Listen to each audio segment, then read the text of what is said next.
Sí, Bueno, podemos iniciar el siguiente video. sí, papá, claro que sí.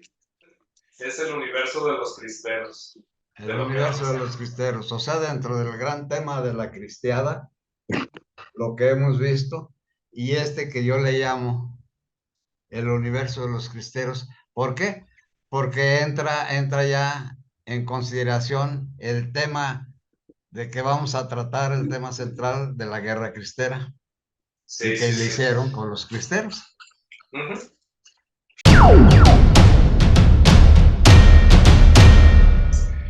Muy buenas noches, querida audiencia. Bienvenidas y bienvenidos sean una vez más a su programa Conversaciones con mi padre. Esta noche, querida audiencia, vamos a continuar la conversación que tuvimos del video anterior titulado Avatares de la Iglesia Católica en México. Esto tiene que ver, pues, con la guerra cristera. Y esta noche mi papá nos tiene preparados una conversación bastante interesante ligada a la Revolución Cristera, por supuesto, y el título que mi padre brillantemente le puso a este episodio es El universo de los cristeros. Papá, buenas noches, ¿cómo estás? Buenas noches, hijo. Pues afortunadamente y a Dios y a tu madre, gracias, que tenga salud a mi edad. Y pues bueno, papá, otro tema a continuación de los avatares de la Iglesia Católica en México, el cual el video, si no lo han visto, se lo recomendamos, ya está en línea, es público y lo pueden ver a la hora que ustedes gusten. Pues papá, el universo de los cristeros. Bueno, a ver si no está mala, no sale malhadado mi idea del título, pero imaginemos el firmamento y un puntito en medio que son los cristeros. Este firmamento imaginario empieza con entes o entidades que intervinieron de varias maneras en lo que fue la guerra cristera. ¿Cuáles son estas entes? Bueno, la primera, el gobierno de los Estados Unidos de Norteamérica, a través de su embajada y organizaciones civiles de allá, de la Iglesia Protestante y de las logias masónicas y los caballeros de Colón. Estos no tuvieron un carácter intervencionista, vamos a decirlo así, sino participación en varios aspectos, incluso hasta el de llegar a la intención de financiar la guerra. La otra entidad es el gobierno de México. Del gobierno de México, pues intervino la presidencia, sí, lo que es la presidencia de la República, la Secretaría de Gobernación, la Secretaría de Guerra y Marina, principalmente. La otra entidad es el Estado Vaticano. A través de las nunciaturas o de los delegados apostólicos romanos que nombraba el Papa, de algunos dignatarios de aquí del país para establecer las relaciones. Pero las más importantes siempre fueron mediante los nuncios, o sea, enviados delegados del Papa. Aquí juegan un papel importante las arquidiócesis y las diócesis. Las diócesis territorialmente es la unidad de organización de la Iglesia Católica, Apostólica y Romana. Y organizaciones civiles políticas de aquí de México. A nivel nacional estaba la Acción Católica de la Juventud Mexicana, la ACTM, la ACJM. ACJM. ACJM que ya hemos visto en otros. Nos referimos ahí en el video pasado. Una organización que fue la que posteriormente comandó al movimiento cristero, que fue la Liga Nacional de Defensa de la Libertad Religiosa.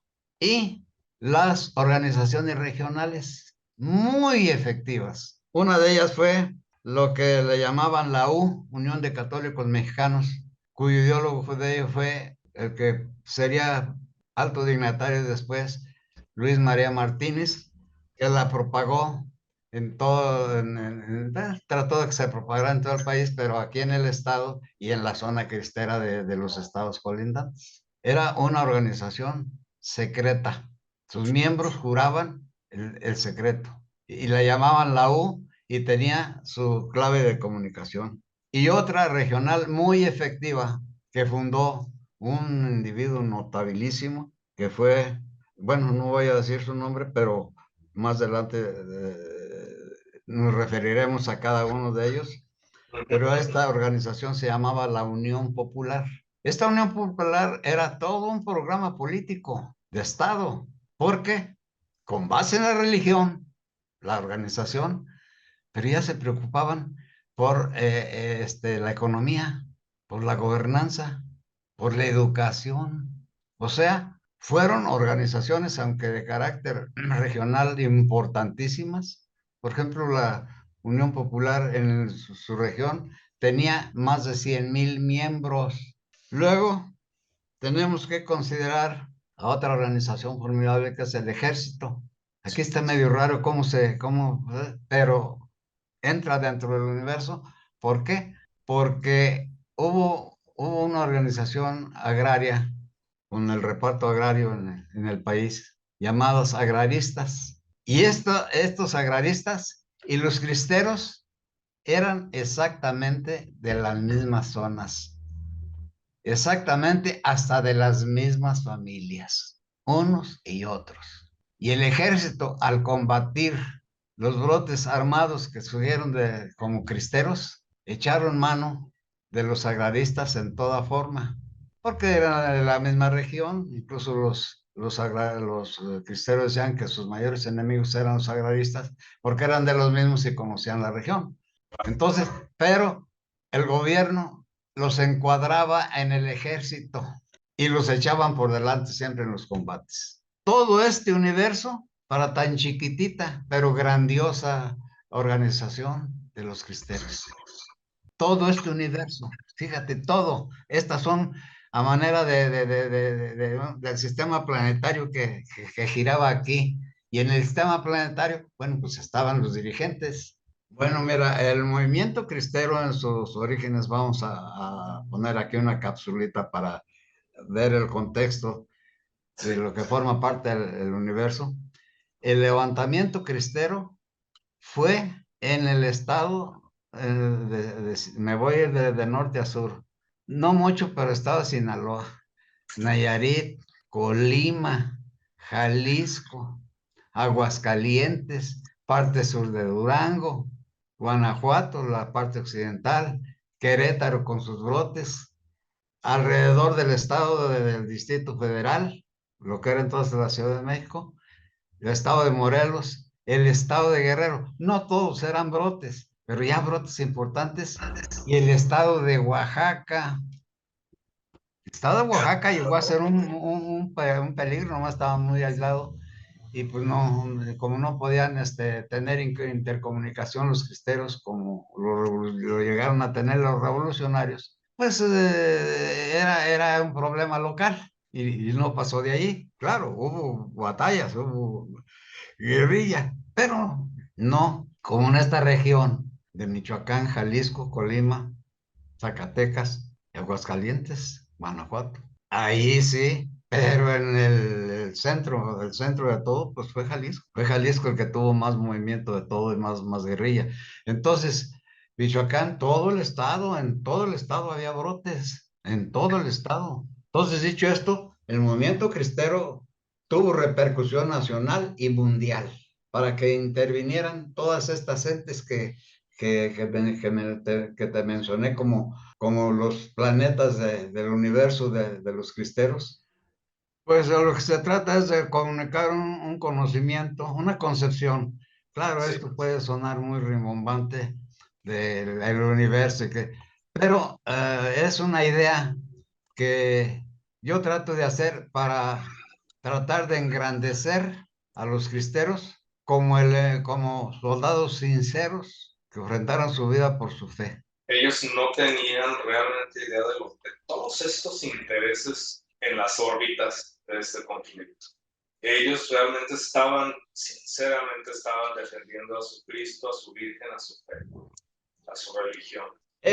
Para ellos, que viva Cristo Rey y Santa María de Guadalupe. Y todavía las gentes que tienen esta religión dicen o pueden decir eso. Y lo seguirán diciendo. Con todo, y ahora más que nada con absoluta libertad. Pero hay algunos autores que consideran a los cristeros en el centro de un tablero de juego político. De ahí saqué yo la idea del universo de los cristeros y empecé a hacer todo lo que tengo muchos años leyendo lo que me cae y pues como aficionado. Entonces, la conclusión es que pues la guerra no valió la pena porque después vamos a ver los resultados o el resultado final para unos y para otros. Eso está en la parte final ya de todo de todas estas exposiciones que yo estoy haciendo. Pero, pues, el gobierno de los Estados Unidos, por ejemplo, pues, no estaba preocupado el país, estaba preocupado el presidente cuando le informaban, pero el que sí estaba al tanto era el embajador. Por Ese supuesto. sí, ¿Quién ese era sí, papá del embajador? Dwight, no sé decirlo en inglés, Dwight Morrow. Él era el embajador. Digo, aquí nos adelantamos porque hay la segunda parte. Ah, ok. La segunda parte es quiénes de este universo intervinieron preponderantemente en varios aspectos de la guerra cristera, inclusive las organizaciones, una de ellas, como comando de guerra. La Liga le decían, Liga Nacional para la Defensa de la Libertad Religiosa. Pues sí, fíjate que a ver si puedo preparar algo que valga la pena sobre esto, porque sí jugó un papel muy importante. Es decir, fue el comando, se convirtió en el comando de los cristeros. ¿Cómo Una decirle gente, a una organización que lleva la palabra religión? ¿Cómo pensar que se convirtió en un comando de guerra? es que era una organización político-religiosa, más política que religiosa, Que religiosa. pero de gentes muy notables en lo religioso, como vamos a ver en algunas menciones de algunos de estos cabezas por ejemplo, quién presidió esta organización, de dónde eran, qué estudiaron. Y uno ya al estudiar todo esto puede comprender por qué actuaron así. Claro. En realidad, varios de ellos, de estos, sobre todo los que encabezaron a la liga, eran intelectuales de primer orden, abogados, médicos, arquitectos. Gente preparada, obviamente. Sí, Por eso hicieron funcionar, por eso lo hicieron funcionar como una maquinaria perfecta. es Porque lo que, eran es lo que pretendieron y lo hubieran logrado pues hubieran sabido realmente, porque pues en cuestiones de guerra eran totalmente safios, ignorantes, y así se aventaron. Entonces, por ejemplo, el gobierno mexicano, ¿quién encabezaba el comando? Pues el presidente de la República, como supremo, desde entonces de las Fuerzas Armadas del país. Luego estaba en primera línea su secretario de Guerra y Marina o el secretario de Gobernación para toda la cosa del manejo político. Y la Santa Sede, bien engañada por bastantes prelados, como lo vamos a ver, de tal manera que cuando se dieron de la magnitud del problema que se provocó, tomó la Santa Sede unas decisiones tajantes. refiriéndonos a la Santa Sede.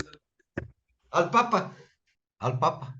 Entonces, con esto doy por terminado el primer eslabón de 3 que vamos a tratar hasta ahorita. El siguiente es quiénes encabezaron las diferentes componentes del universo.